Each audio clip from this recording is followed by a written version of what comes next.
വിശുദ്ധ ഖുർആനിന്റെ പഠനത്തിലായി ഈ സുബഹി നമസ്കാരത്തിന് ശേഷം നാം ഇവിടെ പള്ളിയിൽ ഈ ഇരിക്കുന്നത് നാളെ ആഖിറത്തിൽ അല്ലാഹു തആല വലിയ മുതൽക്കൂട്ടാക്കി നമുക്ക് നൽകുമാറാകട്ടെ. നമ്മൾ പരിശുദ്ധ ഖുർആനിന്റെ തജ്വീദിന്റെ ഏറ്റവും പ്രധാനപ്പെട്ട അക്ഷരങ്ങൾ പുറപ്പെടുന്ന സ്ഥലങ്ങളാണ് പഠിച്ചുകൊണ്ടിരിക്കുന്നത്.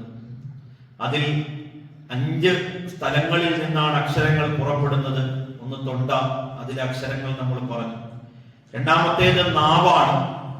നാവിൽ നിന്നാണ് 18 അക്ഷരങ്ങളും, അറബിയിലെ 18 അക്ഷരങ്ങളും നാവിൽ നിന്നാണ് പുറപ്പെടുന്നത് എന്ന് നമ്മൾ പറഞ്ഞു. അതിൽ നിന്ന് 6 അക്ഷരങ്ങൾ കഴിഞ്ഞ ക്ലാസ്സിൽ നമ്മൾ ചർച്ച ചെയ്തു.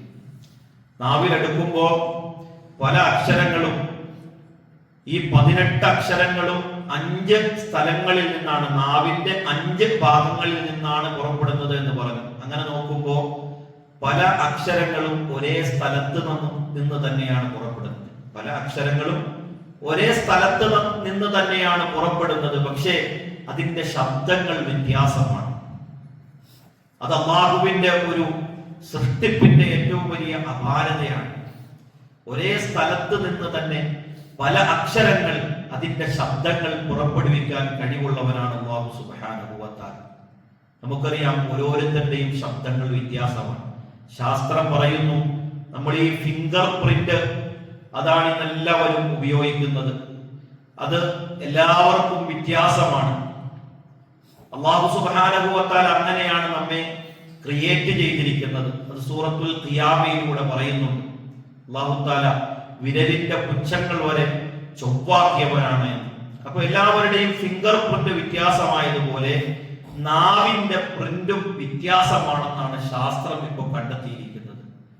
ലോകത്ത് എത്ര കോടി ജനങ്ങളുണ്ടോ അവരുടെ മുഴുവൻ നാവിന്റെ പ്രിന്റ് എടുത്താൽ അതും വ്യത്യസ്തമായിരിക്കുന്നു എന്ന് ശാസ്ത്രം പറയുമ്പോൾ അള്ളാഹുവിന്റെ ആ സൃഷ്ടിപ്പിന്റെ വൈഭവം നമ്മൾ മനസ്സിലാക്കും.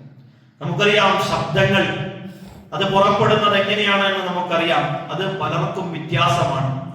സ്വഹാബത്തിൽ ഏറ്റവും നല്ല ശബ്ദത്തിൽ ഖുർആൻ പാരായണം ചെയ്തിരുന്ന സ്വഹാബി ഉണ്ടായിരുന്നു. അറിയോ ആർക്കെങ്കിലും? സ്വഹാബത്തിന്റെ ഇടയിൽ ഏറ്റവും നല്ല ശബ്ദത്തിൽ ഖുർആൻ പാരായണം ചെയ്തിരുന്ന സ്വഹാബി അറിയുമോ? അറിയില്ല. അലി റളിയല്ലാഹു അല്ല. ഓരോരുത്തർക്കും അല്ലാഹു കൊടുക്കുന്ന കഴിവ് അത് വ്യത്യസ്തമാണ്. നമുക്കറിയാം, ലോകത്തെ ഏറ്റവും വലിയ സൗന്ദര്യത്തിൽ സൃഷ്ടിച്ച ആള് ആരാ? യൂസുഫ് നബി അലൈഹിസ്സലാം. സൗന്ദര്യത്തെ 100 ഭാഗിച്ചാൽ അതിന്റെ പകുതി 50% ആരെക്കൊണ്ട്? യൂസുഫ് നബി അലൈഹിസ്സലാം ഉണ്ട്. അപ്പൊ നമ്മുടെ നബിയുടെ സൗന്ദര്യം അത് പ്രകാരമാണ്. യൂസുഫ് നബി അലൈഹിസ്സലാമിന്റെ സൗന്ദര്യമാണോ റസൂലുള്ളാഹി സ്വല്ലല്ലാഹു അലൈഹി വസല്ലം തങ്ങളുടെ സൗന്ദര്യമാണോ ഏറ്റവും കൂടുതൽ?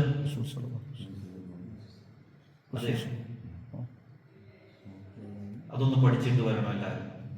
യൂസുഫ് നബി അലൈഹി സ്വലാമിക്ക് പകുതി സൗന്ദര്യം കൊടുത്തു. സൗന്ദര്യത്തിന്റെ ഉദാഹരണമായി പരിചയപ്പെടുത്തപ്പെടുന്ന ആളാണ് യൂസുഫ് നബി അലൈഹി സ്വലാം. അപ്പൊ നമ്മുടെ നബിതങ്ങളുടെ സൗന്ദര്യവുമായി തട്ടിച്ചു നോക്കുമ്പോൾ എപ്രകാരമാണ് എന്നൊന്ന് പഠനം നടത്തിയിട്ട് പോകാം. ഇൻഷാ അല്ലാഹ് എന്നിട്ട് നമുക്ക് പറയാം. ഷർട്ട് കഴിച്ചപ്പോ നോക്കാൻ പറ്റിയിട്ടില്ല എന്നല്ലോ അബൂബക്കർ സിദ്ദീഖ് റളിയല്ലാഹു അൻഹു. ഷർട്ട് കഴിച്ചപ്പോ എനിക്ക് കാണാൻ പറ്റുന്നില്ല എന്നല്ല പറഞ്ഞ സൗന്ദര്യം. അത്രയും സൗന്ദര്യം ഉണ്ട് എന്നല്ല. എന്നാലും നബിതങ്ങളുടെ സൗന്ദര്യം അങ്ങനെ ചരിത്രത്തിൽ പറയപ്പെടുന്നില്ലല്ലോ. യൂസുഫ് നബി അലൈഹി സ്വലാമിന്റെ സൗന്ദര്യമല്ലേ പറയപ്പെടുന്നത് മുഴുവൻ? ഇത് പറയുന്നില്ലത്. ഇത് അബൂബക്കർ സിദ്ദീഖ് റളിയല്ലാഹു അൻഹു എനിക്ക് നിങ്ങളൊന്ന് നബിയെ കാണണമെന്ന് ചോദിച്ചപ്പോ ഷർട്ട് കഴിക്കുമ്പോൾ തന്നെ നബിയെ എനിക്ക് കാണണ്ടെന്ന് പറയുന്നില്ലേ?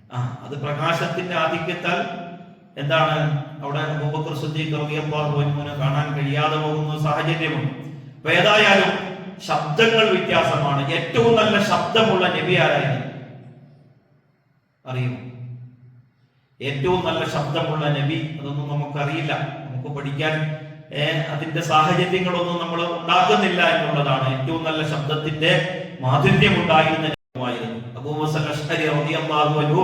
ഒരിക്കൽ ഖുർആൻ ഓതിയപ്പോൾ നബിതങ്ങൾ അത് കേട്ടിരുന്നു. എന്നിട്ട് പറഞ്ഞു, താങ്കൾക്ക് ദാവൂദ് നബി അലൈഹി സ്വലാമിന്റെ ശബ്ദമാധുര്യത്തിൽ നിന്ന് നൽകപ്പെട്ടിട്ടുണ്ട്. അപ്പോ പലർക്കും പല രീതിയിലാണ് ശബ്ദങ്ങളും അതിന്റെ സ്വരങ്ങളുമെല്ലാം. അത് അള്ളാഹുവിന്റെ സൃഷ്ടിപ്പാണ്.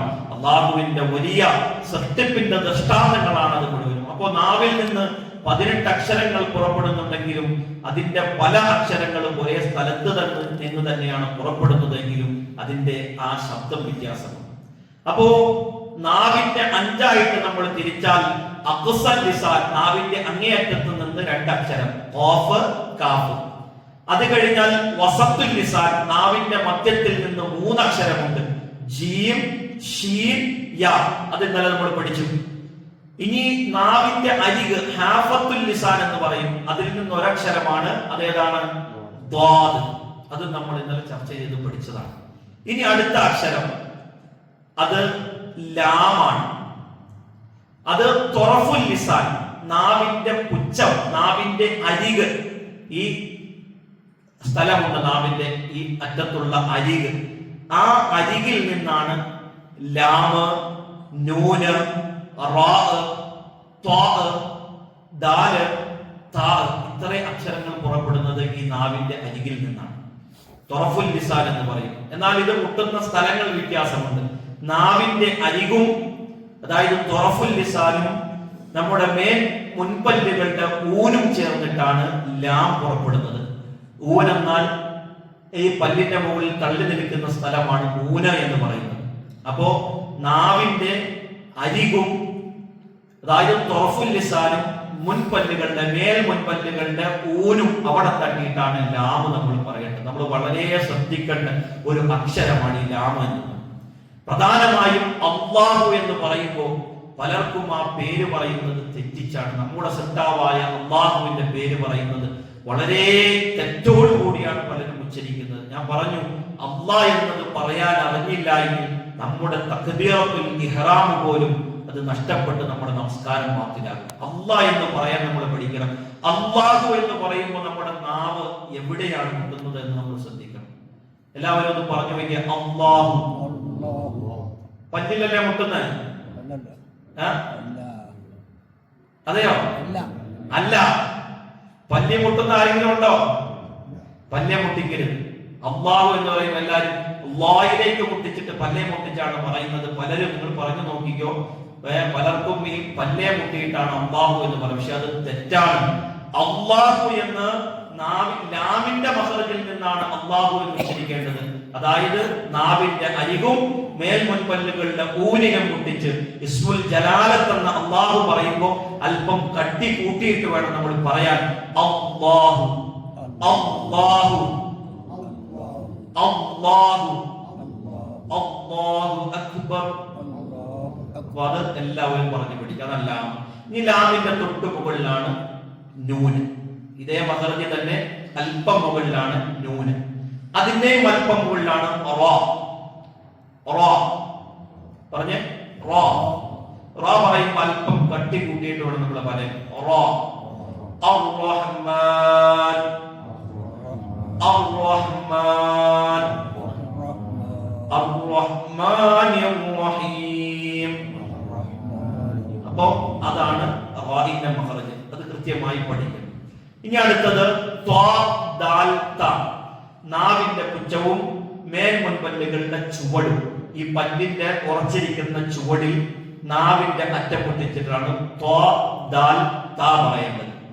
ത്വാ ദാൽ ത ത്വാ ദാൽ ത.